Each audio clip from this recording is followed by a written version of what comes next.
actually for Michelle as well. How can people... I'll speak louder.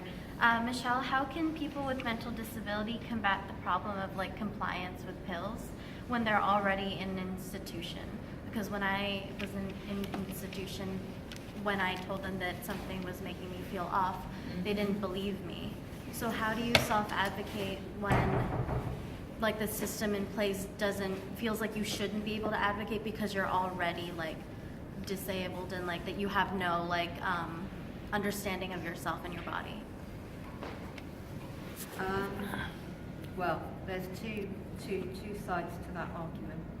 Some people who I know, when they're in hospital, they're compliant in order to get out, and then they do what they want to do. That should be off the record. On the record, you need actually some people you know, and that's where it's very difficult, because if you're very isolated, and I don't know here in the US, if you have, in England we do have, if you're in hospital, advocates. And they're not, that's where they're not great, because quite often they're in with the compliance. But you need a friend who you can trust, or a relative who you allow to speak on your behalf and to talk to them about the side effects and about the fact that you're not comfortable with that. One of the biggest problems in psychiatric hospital is the minute you start talking about that, or on any psychiatric drug to your doctor, it'll be like, angry patient doesn't want drugs, and then they up the dose. That's one of the things you have to be really aware of, and I do think we need a whole education program, because it's so common. So I think you have to trust your instinct, but you have to work out whether you can get the support to get the drugs lowered or changed, or even get out. And that would be my personal advice. And it's not easy, I know it's not easy. So I hope that helps. Thank you. Would any other member of the panel want to comment on this? No? Okay. Any other questions or comments? Please do tell us your name. Yes? Hi. My name's Ellen. I'm a university student here in the United States, and I won't say where I go, but in this institution, it's very inaccessible in a lot of ways. I mean, all of the buildings are very old. It was built in, the early 1800s, and so there are stairs everywhere. It's not very accessible physically, and, the constant atmosphere of like your productivity measures your worth. It's a terrible place for just mental health in general of any person, but especially those dealing with more than like just the general stresses that come with being a student at such an institution. And in addition, I mean, the culture around like sexual abuse and just how women are treated, how LGBT people are treated. And so and I think this is pretty common for university campuses, sort of the world over, but if we can't get them to address any of these issues individually, how do we get them to see like the intersectionality of all of it, and that, being a woman and being disabled in, any sort of capacity, how do you get them to deal with all of that together if they can't really see anything on its own? Anyone can answer that.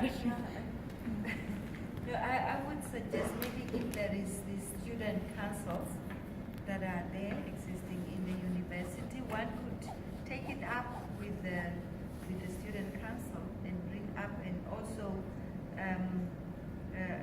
maybe refer them to the UN Convention of the Rights of Persons with Disability, the Article 9 that is talking about accessibility any place. And I'm sure a country like USA is very much advanced.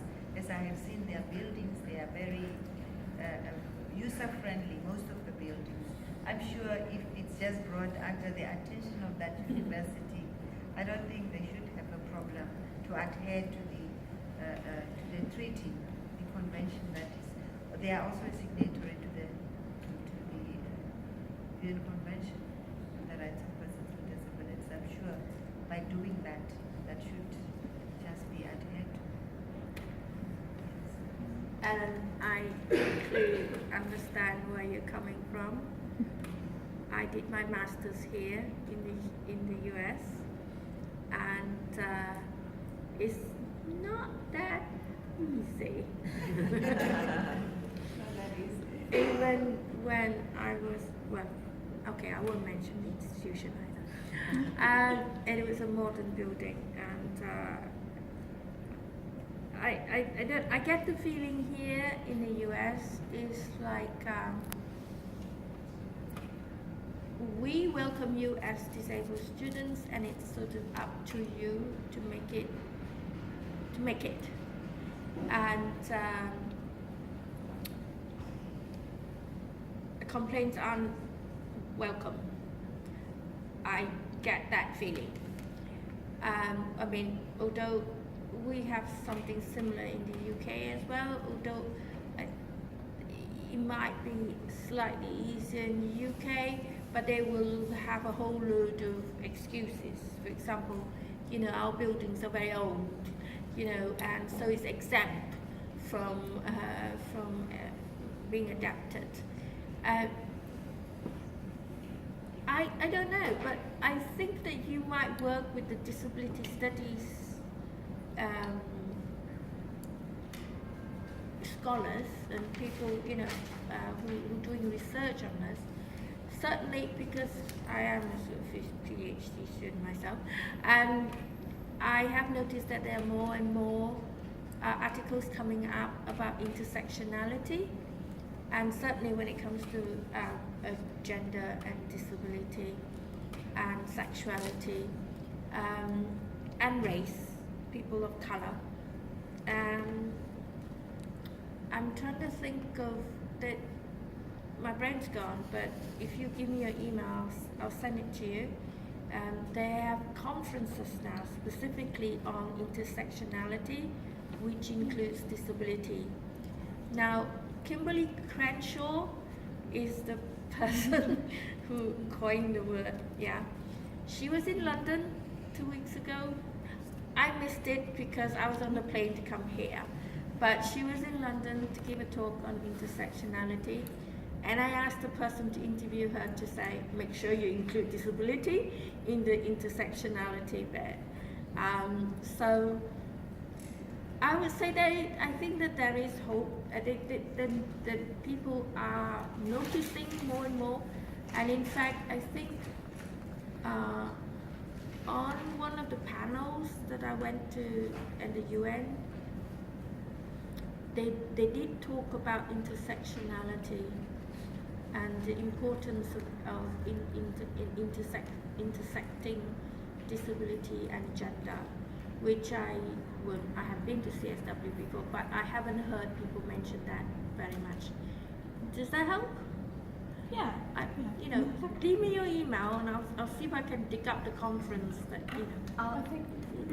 Yeah. I think also, just to add, I think thank you for that question, because you know, you raised some good points in that it isn't just about the accessibility of the buildings, but I mean, for example, one issue that I had when I was at university is that I was having lectures all over the place, and I had to learn my way to 7 or 8 different buildings, and trying to get things moved into one building, they weren't, or even 2 or 3 buildings seemed to be a real big issue.